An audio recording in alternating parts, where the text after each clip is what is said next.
What is going on, man? It's your boy Eric, aka Young God, coming to you live in the Green Dungeon, giving it to you real raw rugged. And I have somebody very legendary on the other line, but I'm gonna let him introduce himself, man. Who do we have?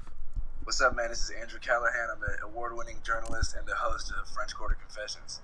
Hey, man. So how you doing today? First of all, before we get into anything. I'm kicking it, man. I was out till like 7 in the morning last night, catching drunk people lacking. So now I'm doing good. Tomorrow's So real Mardi Gras, so yeah.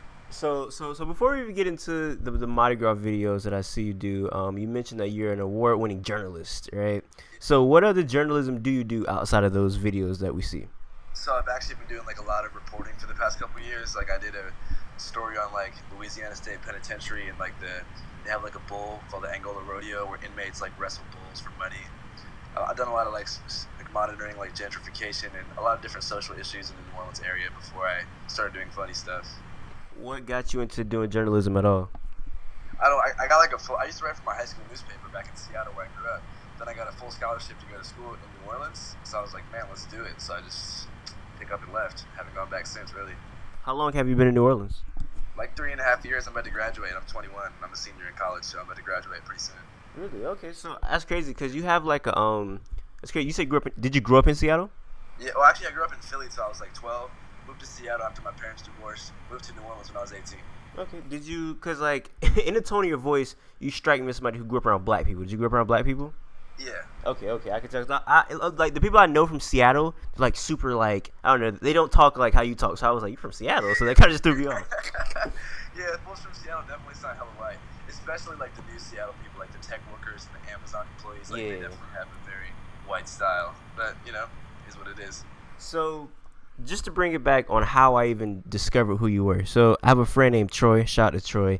He sends me videos of people who do like man on the street style videos. Yeah. Because around like January, I went viral. I had like this video had like 5 million views, and it was a video of me doing man on the street stuff. So after that, I'm like, I guess I got to keep doing these videos. So he would just send people who do things as you do, just for like inspiration, see what everybody's doing out there. And he always sends me you, and I'm like, who is this guy? So it was almost impossible for me to find you because do you first of all do you have a YouTube? Nah, we don't really do YouTube. I mean, we're thinking about expanding platforms right now, but we're just on Instagram right now because like I don't want to fall into the whole category of like YouTube prankster bloggers. So I want to be pretty careful about how I distribute content because I don't want to be like corny, be one of Yeah. those. Oh, like you want to make out, like trying to that kind of shit. Yeah. Yeah, it was definitely hard to find you, but I finally found you, and I was, because I always just see random clips, but I just found your Instagram page just a couple days back, and I was watching, and I was like, yo, this is amazing. So when you transitioned from doing more kind of like serious journalism to, I guess, more funny stuff, what made you take that transition? Well, I just thought about like what do I enjoy more, you know what I mean? And I was really involved in like dark social issues in New Orleans and like exploring the dark side of American society, which was cool. But then I was having so much more fun just like being funny and interviewing like drunk people and partying and doing that, and that was more fulfilling. And the audience engaged with it a lot more. So I was like, maybe this is what the world needs right now. I don't think people need to hear about how fucked up the world is. I think people would rather just like have a moment to laugh in this weird time. It's crazy that you say that because on my channel I kind of try to borderline the funny and the serious stuff because it's like one side of me is like, oh, I want to make people laugh, but it's like I don't want people to be ignorant to certain things that's actually going on. So it's interesting that you bring it up because I kind of going back and forth in my mind like which one do I want to do? Do I just do both? Do I do one? So it's kind of interesting that I find myself in the same place sometimes. But right, Definitely, it's kind of a dilemma too. It's like, all right, if I make a bunch of funny stuff, does that mean I can't go back to doing serious things yeah, in my life? So I mean, I don't think that's gonna be the case. But let's say I'm like 28, 29, and I've like kind of outgrown like man on the street, funny guy stuff, and I want to like be a New York Times reporter. Like, are they ever gonna hire me because of this? I don't know.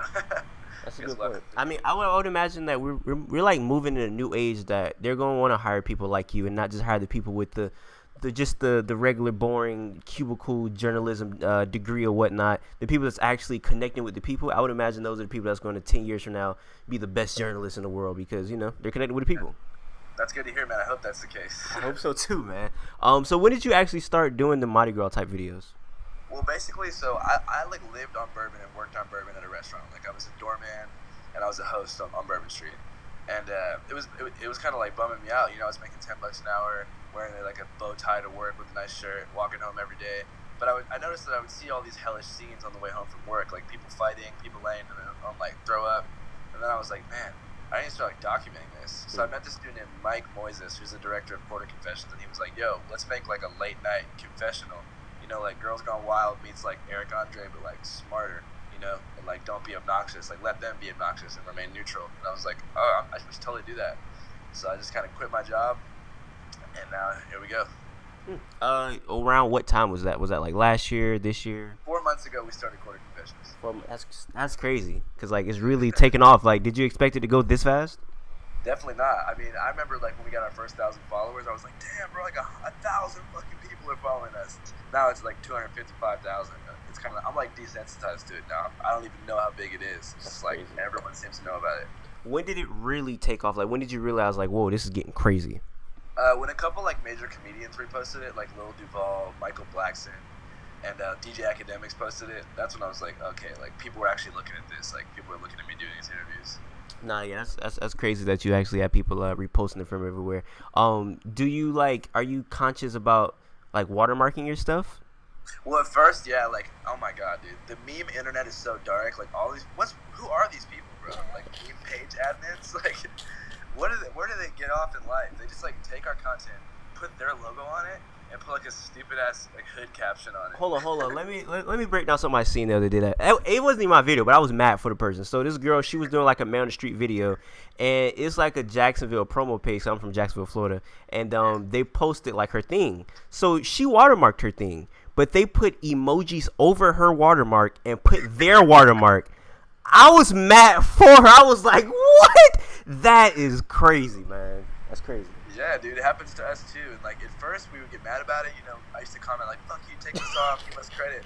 But now it's like, dude, you just can't stop that. There's so many people on the internet just trying to snake content from under you. So, yeah. No, I feel you because when when my video went viral on Facebook, just some random guy posted it, and he didn't actually post the YouTube link. He kind of like ripped the video and put it on his Facebook, so a lot of people didn't know like, hey, it's from my page or whatnot. So yeah, it definitely could be a very frustrating thing. But I guess people are seeing the content, you making them laugh. So it's like, do you really, what's really more like I guess important, like you making them laugh or you getting credit?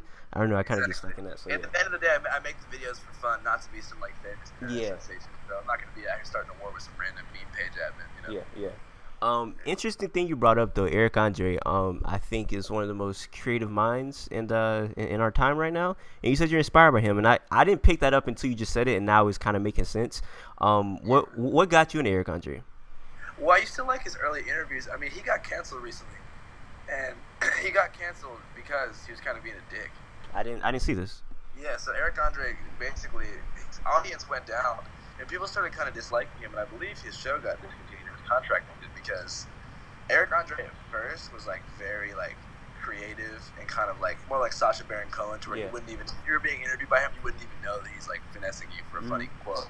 But by the end, he just got straight up exploitative. I mean, he would go out there and, like, dress up and, like, invade people's space and shit, so I like Eric Andre's, like, the balls he has in doing stuff, but, like, some of that shit is a little bit too, it's not for me. I don't like to mess with people because I'm a nice person.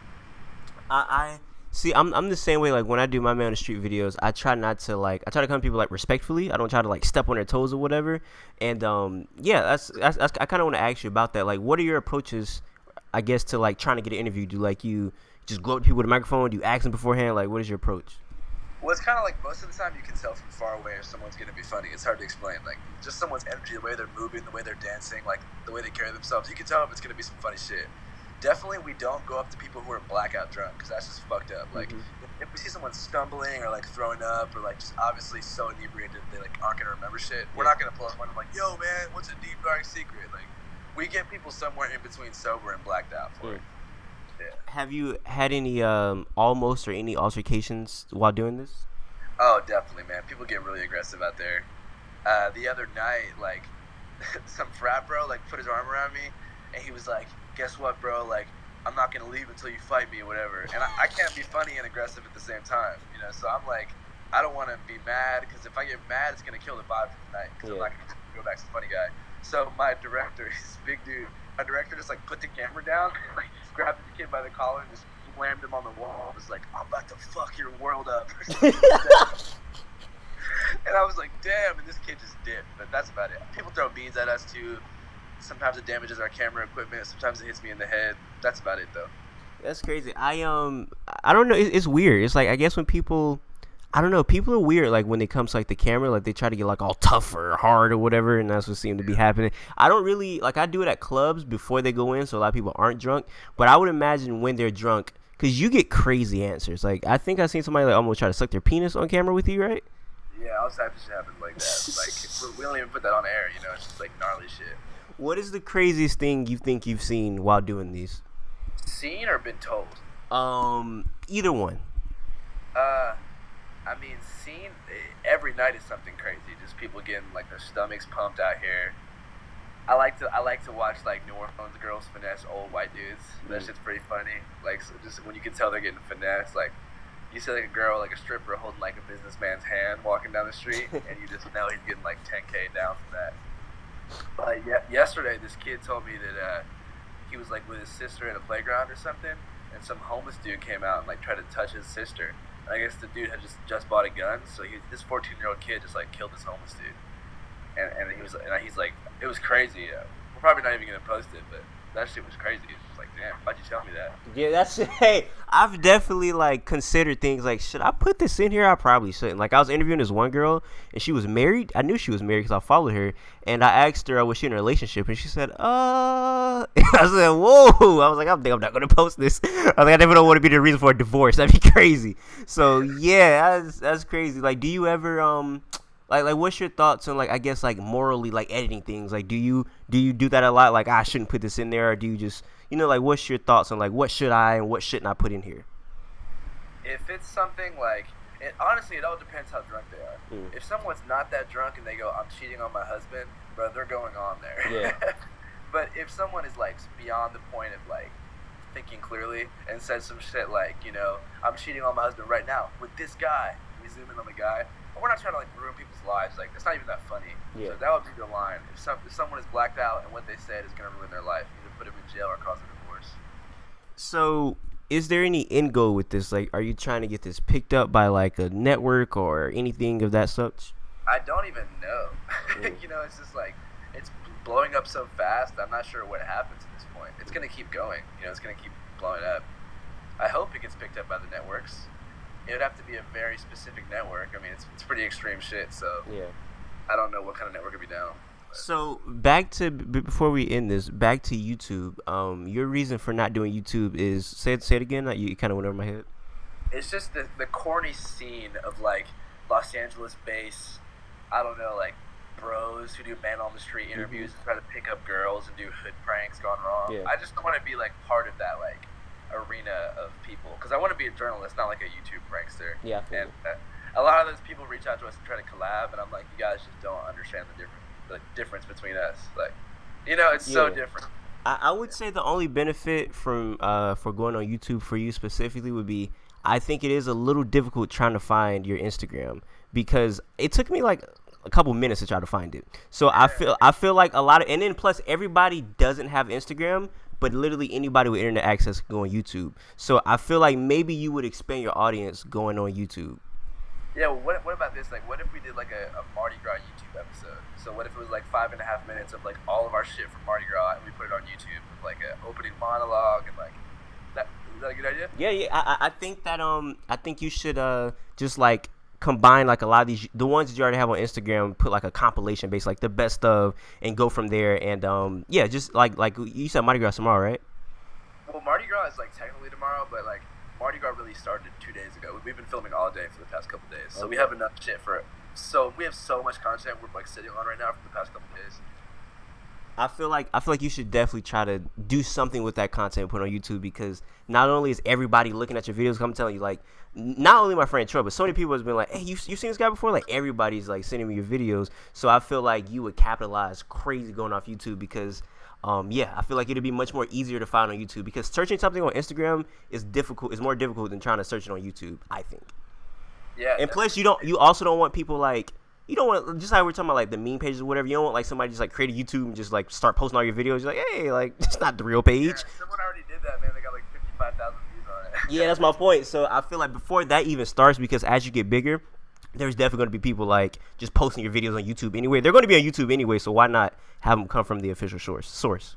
Yeah, I think maybe what we'll do is like we should should do like a best of video. You know what I mean? Like cut them all together, and then after that we'll do a Mardi Gras episode. Like, what's a good length? Like, is it over 5 minutes or under or what? Well, from what I've been doing I've been doing a little longer, and people say I guess like the best length is like 10 minutes. That's what like the 10. That's like, I'm not gonna say the max, but that's like the sweet spot. Like that's the amount of people. I mean, that's the amount of time people want.